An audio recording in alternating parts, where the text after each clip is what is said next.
নাটকওয়ালা নিবেদন নটি বিনোদিনী মানুষের মন জয় করেছে। সোমবার একাডেমি অফ ফাইন আর্টসে মঞ্চস্থ হলো জীবনী কেন্দ্রিক নাটক নটি বিনোদিনী।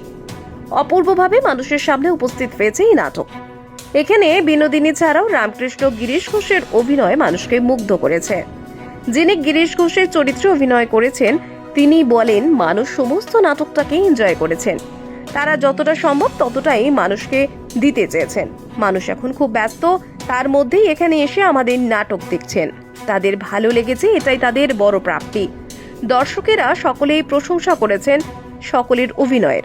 বিশেষ করে সকলের দৃষ্টি কেড়েছে রামকৃষ্ণ, গিরিশ ঘোষ ও বিনোদিনীর অভিনয়। সকলেই প্রশংসা করেছেন সেই অভিনয়ের।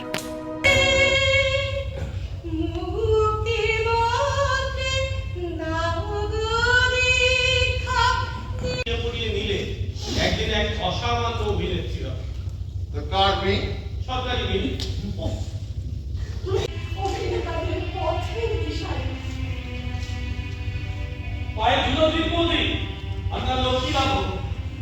রামকৃষ্ণ অভিনয়টা খুব, গিরিশ ঘোষের অভিনয়টা আরও ভালো লেগেছে এবং অন্যান্য যে শিল্পী আছে সবাই প্রত্যেকেই মানে খুবই ভালো। স্টার থিয়েটার বিনোদিনী থিয়েটার হয়েছে এবং তারপরে আজকের এই যে নাটক নটি বিনোদিনী, অসাধারণ প্রযোজনা এবং কিছু কিছু মুহূর্ত দেখে চোখে জল ধরে রাখা যাচ্ছিল না। প্রত্যেকের অভিনয় অসাধারণ, বিশেষ করে যিনি ঠাকুর শ্রীরামকৃষ্ণের চরিত্রে অভিনয় করলেন উৎপল চট্টোপাধ্যায়, প্রবীণ অভিনেতা, যাত্রা জগতের একজন কিংবদন্তি এবং নাট্যমঞ্চেও যথেষ্ট পরিচিত নাম।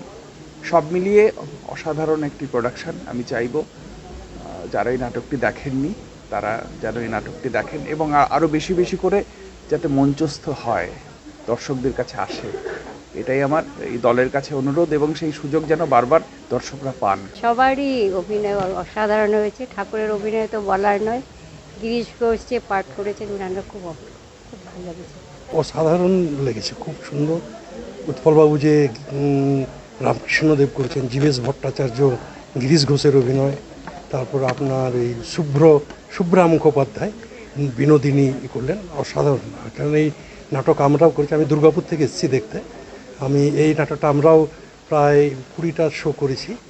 হ্যাঁ, আমি গিরিশ ঘোষের অভিনয় করি, যার জন্য আমার আশা এখানে, এবং আমার অনেক শিক্ষা পেয়েছি এখান থেকে। খুব ভালো লাগলো, দারুণ। ভীষণ ভালো লেগেছে। মানে রামকৃষ্ণ এবং বিনোদিনীর অভিনয় তো সকলের অভিনয় নো ডাউট ভালো, তার মধ্যে এনাদের তো কোনো তুলনাই হচ্ছে না। সত্যি নাটকটি খুব সুন্দর মঞ্চস্থ হয়েছে। একটা মাইথোলজিক্যাল জায়গা, তো ইনভলভমেন্টটা খুব দরকার ছিল। সেক্ষেত্রে প্রথমেই যেটা বলতে হয় সেটা হচ্ছে নাটকওয়ালা শ্যামল কুমার চক্রবর্তী এবং তার সম্পাদক, এদের কথা না বলে তো কোনো কথাই বলা যায় না। এই যে সম্মিলিত একটা প্রয়াস, এটা কিন্তু এদের দ্বারাই সম্ভব হয়েছে। কারণ এখন এত ব্যস্ততা মানুষের, তার মধ্যে থেকে এরকম সাংস্কৃতিক বিনোদন এবং মানুষকে দেওয়া, সেটা যতক্ষণ না নিজে আমি উপলব্ধি করছি মানুষকে দেওয়ার ক্ষেত্রে, সেটা খুব কষ্টকর হয়ে দাঁড়ায়। আমি ঠাকুরের চরিত্র করে খুব আনন্দ পাই। আমি প্রায় 20-25 বছর ধরে করছি ঠাকুরের চরিত্র। এখানে শ্যামলদার এখানেই করছি 17 বছর, না এই 17 বছর বলছি, 17 সাল থেকে, 2017 সাল থেকে। তো ঠাকুরের চরিত্র করতে আমি নিজে থেকে খুব আনন্দ পাই এবং আরও আনন্দ পাই যখন যারা দেখেন তারা আনন্দ পান। আমার মনে হয় আমার অভিনয় সার্থক হলো। আমার নাটকওয়ালার সঙ্গে পথ চলা প্রায় 5-6 বছর ধরে। আমি বিনোদিনী চরিত্রটি করি ওনাদের বেশ কয়েকবার, যতবারই হয়েছে। একবার পারিনি সময় দিতে, বাকি যে কটা শো হয়েছে আমি বিনোদিনী করেছি ওদের সঙ্গে। আমার নাম শুভা মুখার্জি।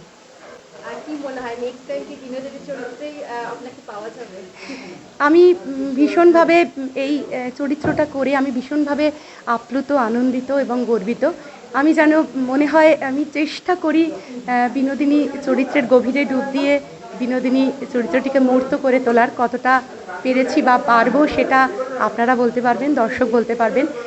নাটকের প্রতি ভালোবাসা যে ফিরে পাচ্ছি বা এত ভালো রেসপন্স, এটা তো আমাদের কাছে বিশাল প্রাপ্তি না? মানুষ দেখছে বসে, মানে আমাদের কষ্টটা, যন্ত্রণাটা এখানে। থিয়েটার মানে হচ্ছে দর্শকের সঙ্গে শিল্পীদের একাত্ম হয়ে যাওয়া একদম। এই জিনিস তো আর কোথাও পাওয়া যাবে না। ছবি বা সিরিয়াল ঠিক আছে, ওগুলো ভীষণ সম্মানের আমাদের কাছে, আমাদের রুজি এবং অনেকভাবে মানুষের কাছে আমরা কমিউনিকেট করতে পারি, কিন্তু এই রকম থিয়েটারের মতো নয়। সেই থিয়েটার থেকে মানুষ দূরে সরে যাচ্ছে, মানে এমন একটা সিচুয়েশন তৈরি হয়েছিল যেন আমাদের থিয়েটার দেখতে এসে তারা আমাদের ধন্য করে দিচ্ছেন, এরকমও অবস্থা গেছে।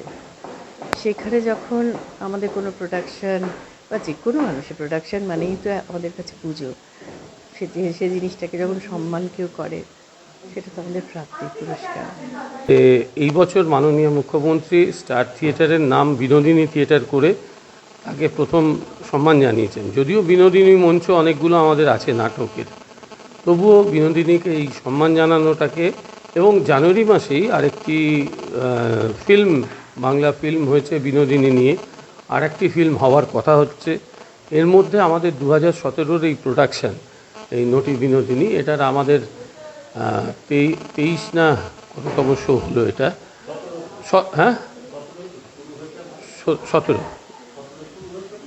2017-য় শুরু হয়েছে, আমি 23তম শো হলো, হ্যাঁ 23তম শো হলো। তো এইটা আমাদের খুব প্রাসঙ্গিক মনে হয়েছে, কারণ এই নটি বিনোদিনীকে নিয়ে যে এখন একটা আলোড়ন চলছে, এটা তো শুধু তাৎক্ষণিক নয়, এটা বহু দিন ধরে চলছে। আমরা সেই লিগ্যাসিটা বজায় রাখার জন্যই এই নাটকটা করেছি। দর্শকদের যদি ভালো লাগে, এটা যদি চলে তা আমাদের খুব ভালো লাগবে।